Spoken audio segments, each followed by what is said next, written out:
ladies and gentlemen, and welcome back to my channel for another Hot Toys Advanced figure preview video. Now I do have to say a massive thank you as always to Ryan Kirkwood for going out in person and snapping these gorgeous high-res pics and this stunning video. Show Ryan some love down in the comments below because without him, this series literally wouldn't be possible. Now, following on from the zombie Captain America, we have a few more what if figures. These, however, I think aren't quite as ready as Zombie Cap is to go up for pre-order. If they do though, I will include the link down in the description below to head over to toyswonderland.com, but for now, these aren't available yet. Now, the interesting thing here, and we'll touch on this a little bit more, is the fact that there aren't just two nameplates on display here. There are three. There's one for Peggy Carter as Captain America, or Captain Britain, or whatever they're going to call her. There's one for Steve Rogers, and another for the Hydra Stomper. Does that mean you're going to have to buy Steve separately to the Hydra Stomper? I would have for sure put money down on the fact that they'd package them together as a 2-pack, or even Peggy, Steve, and the Hydra Stomper all together in one big deluxe set. But it seems like if and when they do go up for pre-order, you will have to pick them all up individually. Do let me know how you feel about that down in the comments below. Now, as I was saying earlier, it seems like these are quite far off. Early prototypes because they don't even have any additional hands on display. I think that's pretty much the hallmark for how ready a figure is. If they've got hands and accessories and extra bits and pieces all around them, that means they are actually actively working on them, getting them ready for production. Whereas these, I think, are quite far off. Now, just like the Zombie Cap, this outfit looks very, very similar. Same level of texture and detail on the boot guards here, and yes, it does appear to be a split-cut boot design, but the outfit has the same texture, and it looks like a very soft material, unlike what we've been seeing recently with the likes of Endgame and Infinity War Cap. They've been using this rubberized, textured material that I'm not a huge fan of. This is 100% the way to go. This figure right here, if she does eventually get made, should be able to pull off some insanely good poses, and you shouldn't have to worry about cracking or creasing over time with the material, because it's just that, actual material. So yeah, a huge plus for Peggy Cap here. Also, the body itself that they've chosen, I think, is all new. It seems as though this body was specifically designed with Peggy Cap in mind. I don't know if we're ever going to see her again, maybe for a What If Season 2. It all depends on what happens in the show, of course, but it does have very heroic proportions. Of course, it should. She is a super soldier at this point. So I love the fact that they've taken the extra time to create an all-new custom body here. She also has a sculpted rubbery plastic belt. Unlike the pleather belt, which I was criticizing the Zombie Cap for in his video, this one here shouldn't have the same issue. The rest of the outfit looks fantastic. It's all that softer material, no rubbery material in sight. You can see the Union Jack up there on the chest, and it's on the shield as well. I'm in love with the punchy, vibrant colors of this suit. It looks really, really good. I do hope that this is one Hot Toys decides to make sooner rather than later. I mean, it was the first image that they teased for their What If stuff. It was Peggy Cap riding on the back of the Hydra Stomper. But then for some reason, the only one to go up for pre-order was Zombie Hunter Spidey. Very, very weird. Now, as we pan up here, you can see that she does have these big honking shoulder pads that gives her that heroic look, and I love what they've done with that. It also does have some punchy, vibrant red dotted around the outfit. You saw it on the legs, it's on the sleeve as well, and it ties in very nicely to the Union Jack. But I love the hands here. It's got this sort of flared out cuff section that looks like it's been cinched around the wrist. It's a good way of allowing some extra range of motion because as it flares out, that means you should be able to pivot the hand in pretty much all directions and get a greater range of motion versus having it tightly sculpted to the wrist itself. So I do appreciate what they've done there. Now we are going to take a look at the head sculpt in just a second, but it's worth talking about the shield. It's very similar to what we've gotten from previous Cap figures, except this time, number one, the straps do have to be a little bit smaller to accommodate that smaller forearm, but also the front is entirely new, so this is a brand new sculpted piece.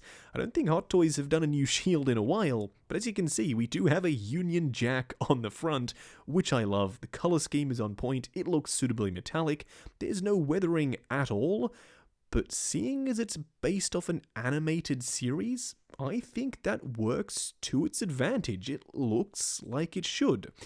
And the same thing can be said for the head sculpt. I've said this a couple of times already, but if you'd asked me if they were going to go realistic or animated, I would have said realistic, but they didn't. And I still think this works really nicely. It has this blocky, sculpted look to the hair. I mean, it's so Peggy. I love the expression on the face. It's hopeful, but also very serious at the same time, with a slight furrowed look to the brow. And they have done a realistic paint application process. It's still detailed, but it's still very animated inspired. I love the texture of the skin and the slight rosiness to the cheeks. It looks like a really strong sculpt. Overall, Peggy Carter, would I pick her up in her Cap format? Oh yeah, you bet I would. She would look awesome alongside the rest of the What If cast. If you'd asked me if they were going to do this or the Zombie Hunter Spidey first, as I said earlier, I would have put my money on this right here. I'm still surprised that we haven't, as of yet, seen the Star-Lord T'Challa. I would have thought that would have been one that they would have worked on. It's not an overly difficult design by any means. I mean, the Hydra Stomper is way more difficult to make than a Star-Lord T'Challa, but I'm by no means complaining. I still absolutely love what they're showing here at this event. I think this might be the biggest number of showings that we've seen from Hot Toys from any single event, and apparently it's not done. They may be showing even more. I mean, the preview videos are probably already going to be out by the time this video goes live, but if they show even more What If stuff, yeah, I'm gonna be super darn excited. I was tempted to pick up the Marvel Legends wave before Hot Toys started dropping this, but now that they are, I don't think I'm going to go in on the Marvel Legends. I'm going to wait for these right here. I usually fall into that trap of, oh, you know, Hot Toys probably won't make these characters, right? And then, of course, they do. Moving on, though, to the Hydra Stomper and Steve Rogers. This thing is enormous. And to get it out of the way right off the bat, no, I don't think there will be any die-cast in this thing. I mean, it is massive, but I don't think that it really needs any. I mean, look back to the Ironmonger, except of course for the cracks in the hip joints. It was relatively sturdy and stable because it was lightweight. If you pack a ton of die-cast into this thing, it is going to be so incredibly heavy. I mean, the 1.0 Hulkbuster has some die-cast on his endoskeleton, and that thing weighs an absolute ton. I mean, you pretty much throw your back out every time you try and pick him up, and I don't think you'll want to be doing that with Hydra Stomper here. He looks like plastic, I hope he's plastic, and I know that's sacrilege to say. They can pepper in a little bit of die-cast in the feet, perhaps, just to keep the die-cast collectors at bay, because, I mean, it still looks great. It's going for that animated aesthetic, and I don't think that adding metal in here would do anything for the aesthetic, because it has that flat paint job. It's not meant to look fully metallic, it's meant to look like an animated thing, and I think with that in mind, they've nailed it here. They have added more detail on the Hydra Stomper compared to what we see on Peggy Cap's shield, for instance. This has the pitting and the scratching and the weathering, and it looks slightly more realistic. So if you wanted to, you could potentially add this into some other area of your MCU display, but I personally will be keeping the What If stuff contained to their own specific section, if this line does actually go ahead. This thing, though, is massive. When we zoom out towards the end of the video, you'll see it in scale next to Peggy Cap, and it should give you a rough idea as to how big this thing is. Ryan said to me that it was kind of giving him Iron Giant vibes. And yeah, I kind of see that too. It's very blocky and chunky and very simple in terms of the way it's styled. There's not a ton of tech detail on the surface here. There are a couple of rivets dotted around the place and also various handholds to, number one, have Steve climb into the Hydra Stomper, but number two, to have Peggy ride on either his back or his front. Like we saw in the promo pics, she was riding on the back. I'm pretty sure there will be a couple more handholds there as well. You can also see there is a white arc reactor. Now I think in the show it's meant to be blue, but I love the fact they've gone with a smoked white plastic because it looks like it's lit up even though it's off. It's not just a dead, clear, translucent thing. I'm really happy that they've done that, and I'm hoping going forward that they have some kind of swap out piece on regular Iron Man figures. I mean, they did it in the past with the quarter scale Mark 43. You could swap out the arc reactor with a translucent-ish white piece to make it look like it's lit up when the batteries aren't in. So I don't know why they stopped doing that. Now you can also see his hands are fully articulated on pretty much every single joint, so I don't think he'll need to come with swap out hands. I would expect to see a bunch of effect pieces though, especially for this huge jetpack here. This does have a ton of surface detail on it, with chipping and wear and tear you can see on the vents. There has been some of that bluing that's worn away, maybe from flying around and being shot at perhaps. These jetpack pieces on the back are also massive. Now you can just make out some footholds that I'm pretty sure you'll be able to slot Peggy's feet into to obviously have them displayed in midair. That's another thing.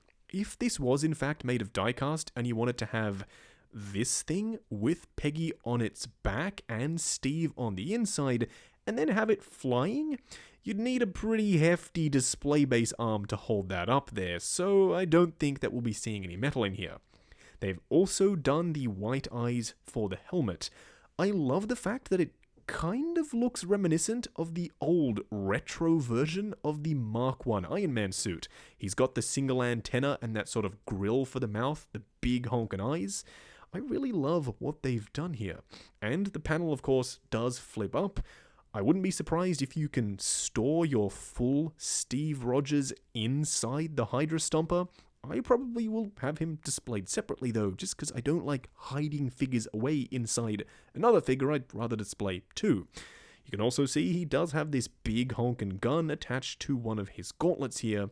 Again, some nice effect pieces would be awesome to pop on to that gun barrel. He does have these massive forearm pieces.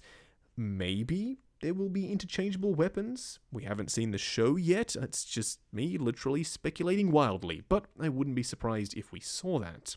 You can also just make out some pistons underneath his armpit area there. I don't know if they will be functional. I'd probably put money down on saying no, they won't. As for the front of the suit, we do once again have more chipping and weathering and pitting.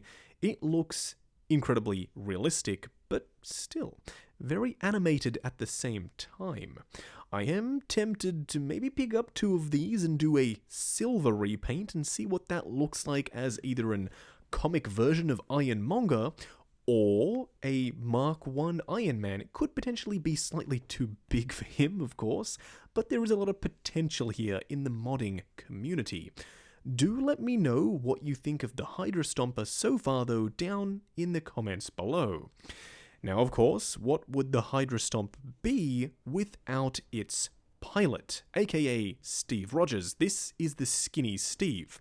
Speaking of the modding community, this one right here has a ton of potential. I have seen so many customs of the skinny version of Steve, but they've never been quite accurate because there's never been a body that's skinny or small enough. this one right here will do the trick. You can see he's literally swimming in his outfit. It's way too big for him, which is perfect. This is exactly what he looked like before the Super Soldier Serum. It's just the head sculpt that is not really going to work for a realistic version of Steve. I love the material here though. It's very vibrant, very animated looking, but it's still material obviously. It does have a texture and a little bit of a detail in the stitching. I don't know exactly how they could have made it any less realistic, but either way, I think it works really nicely, and I do love the super glossy look to the gloves. It brings it back once again to the animated look. Speaking of the animated look, here we have the head sculpt. I don't see any resemblance whatsoever to Chris Evans in this sculpt. With Peggy, yeah, I absolutely see it. With this though, I don't think they were going for a Chris Evans likeness. I think they were going for close enough to Steve, but still very, very animated. And yeah, I like it for what it is. Does it instantly scream Captain America to me? No. Does it instantly scream Chris Evans or Steve Rogers to me? Also no. I mean, maybe this is supposed to be some other person who is named Steve Rogers, some kind of variant. I don't know. We haven't seen the show. Once again, I'm speculating wildly. But at the very least, I mean, you get him to go along with the Hydra Stomper.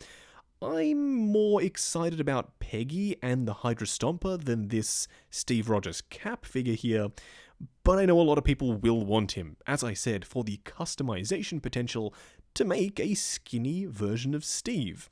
It's still a nice thing to have, and going back to what I said at the start of the video, potentially you will have to pick up the Hydra Stomper and Steve Rogers separately anyway, so that could mean that you will have to make the choice if you just want one or the other, so I guess it's a bit of a blessing in disguise.